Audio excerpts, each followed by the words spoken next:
Magandang gabi sa inyong lahat mga kabibi at masaganang buhay. Ngayon tayo magluluto ng napakasarap na palabok. Ito yung paborito ng bawat Pilipino. Ito ang sangkap na ating gagamitin.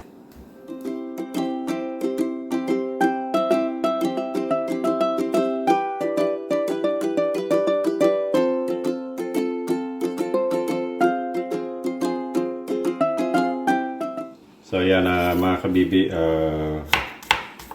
slicein lang natin itong bawang. Yan, ganyan. So, okay na siya. Ito na yung pinalabasan niya, no? Mas ano ko yung video para hindi masyadong matagal. Tapos, ang onion, ganun din. Mas i-dice niya para mas maano siya. So, ito na yung kalalabasan niya. Tapos, green onion, ganun din. Ito na siya. Tapos, gamit tayo ng celery. Ganun din, iwain nyo lang manipis para magsama yung lasa niya. No? Okay na siya. Ganito rin yung kinalabasan niya.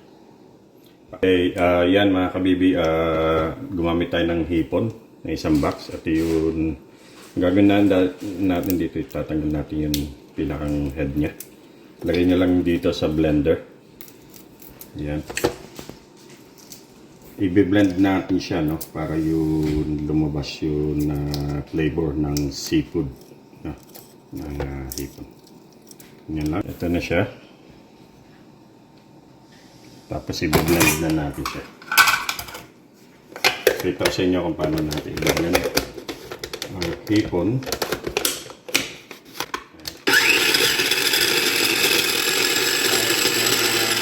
Ang ganitong blender.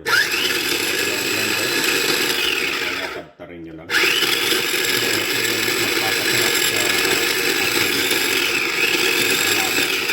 Tapos na siya. At hihiwa lang tayo rito ng ipang-toppings natin mamaya na hipon doon sa ibabaw. Yan. Lang. Tapos slightly fried lang natin ito. Ayan. Para magkaroon siya ng decoration doon sa ano. So yan mga kabibi, gumamit tayo dito ng chicharong baboy. Ayan. At gagawin nyo lang, iiyak nyo lang. Ita-crush nyo lang siya. Ayan. Huwag nyo naman pakadurugin para may texture yung palabok. So, ayan. Okay na siya. Lagay lang natin dito. At medyo yung iba, medyo malaki pero anin ko na lang mamaya.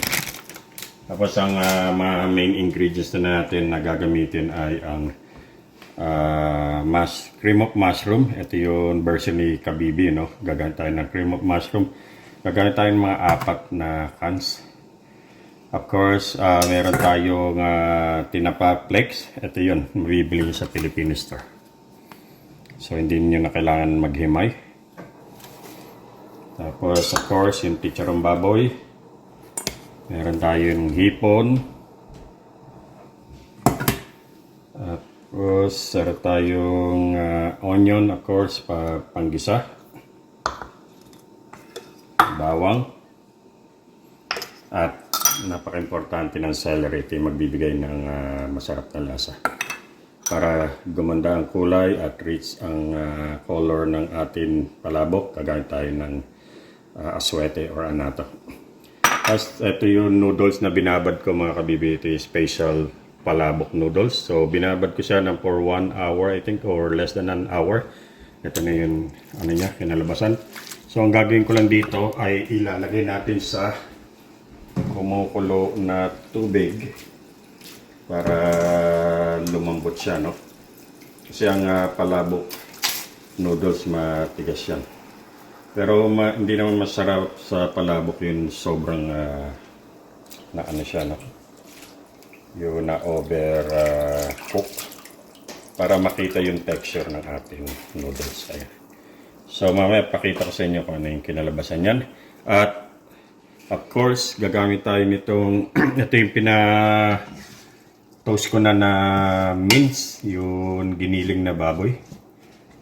Pagsasama-samahin na lang natin yan. At of course, meron tayong nilagang itlog. So, pakita ko sa inyo sa next video ang mga susunod na ating gagawin sa paggigisa. Nilagyan natin ng mantika. Ready na tayo maggisa. Ito yung bawang. Hindi natin siya papakasulugin kasi para hindi pumait. Tapos lagyan na natin ang ating sibuyas.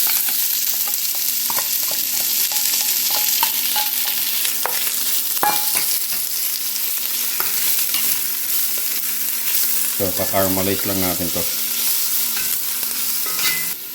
So, yan mga kabibi, na-caramelize na natin ang mga bawang sibuyas. Sunod na natin ang celery. Same version ni kabibi na paano magluto ng palabok. Hindi tayo gagamit ng flour or cornstarch para pampalapot ng ating sauce. Ang gagamitin natin ay itong cream of mushroom. Ayan. Okay mga kabibi, at nakita nyo na na-caramelize na rin ang ating celery. Kaya natin i-caramelize para maglabas pa siya ng flavor, no? Yun ang magpapasarap sa ating palabok. Tapos aadanan natin siya ng cream of mushroom. Ayan. Sairin na rin natin ito mamaya para hindi tayo mag-waste ng time. At ito pang isa. Yan, medyo. So, mamaya pakita ko sa inyo yung basic kapag na luto na siya, no? Ito na sinalabasan. So yan mga kabibi, ito na yung pinakang base soup niya, no? Yung sauce niya, yung mushroom. So about 4 cans ang ginamit natin dito. Tapos para lalong sumarap ang ating sauce, lalagyan natin siya ng yung tinapa na flakes or dilog. Sa na to, masyadong durog na siya, no? Pero ang bango ng amoy niya. Amoy nung Ngayon ito yung kanina pinakita ko sa inyo na i-blend natin yung sabaw ng ginawa natin na broth na hipon. Ito yung magbibigay ng lasa ko yung tomatong flavor na. Tanggalin lang natin para hindi so yan. Tapos lagyan na natin itong ating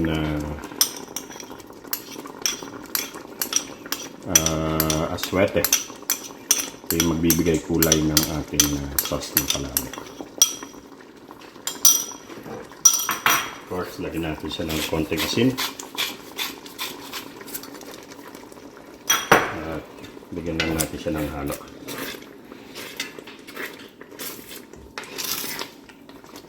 Lalagyan ko siya ng tubig kasi nga medyo malapot. So yan mga kabibi, nakuha na natin yung tamang thick ng ating sauce sa palabok. Lagyan pa natin siya ng hipon. Yan. Tapos yung the rest na hipon is slightly prito natin, yun ang pinaka-toppings. Of course, lagyan natin ng konting chicken broth.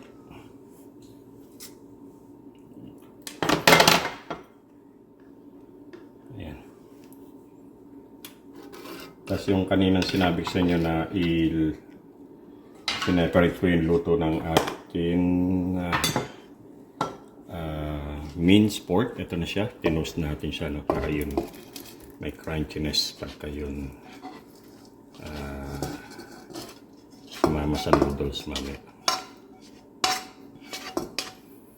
Okay, isi-simmer lang natin ito ng konti. Nakita niyo, ganda ng kulay ng ating palabok sauce.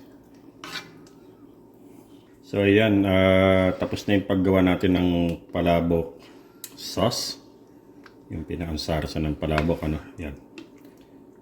Rich na rich ang ano niya, kulay, at saka yung tick niya, tamang-tama yung pinakanlapot. Again, hindi ako gumamit dito ng flour or cornstarch. Ito yung cream of mushroom. So yan, mga kabibi, tapos na yung atin na niluto na palabok. Ito yung sauce na gagamitin natin. Ayan, nakalagay na yung noodles. So lalagyan ko na siya ng sauce dito. No? Nag-prepare na tayo ng pan-dinner. Yung iba ay nilagay ko na hipon nandito na. Ayan.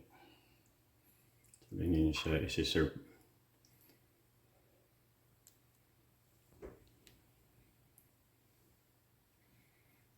Tapos lalagyan natin siya ng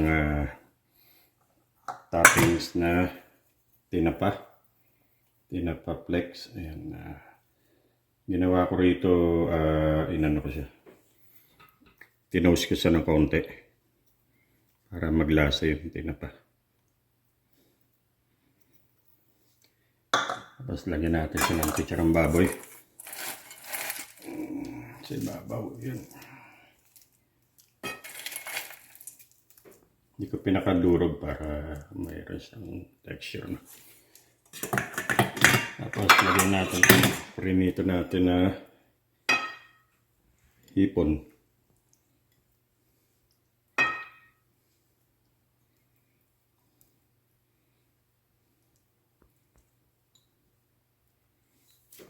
Tapos yan, lagyan natin siya ng egg na binoiled.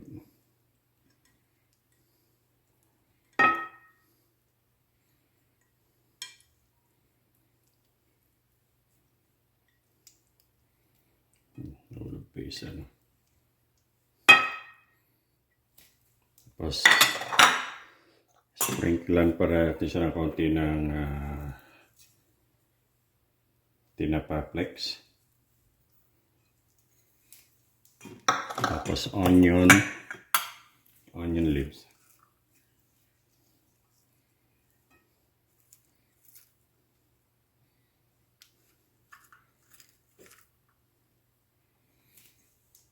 Okay na yun. Tapos lagyan lang natin ng sauce konti yung gilid. Kasi yan.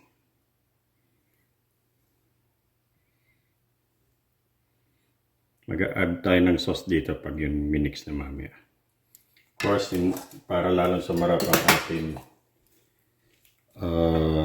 palabok, lalagyan natin siya ng slice na lemon. Ready to serve na to.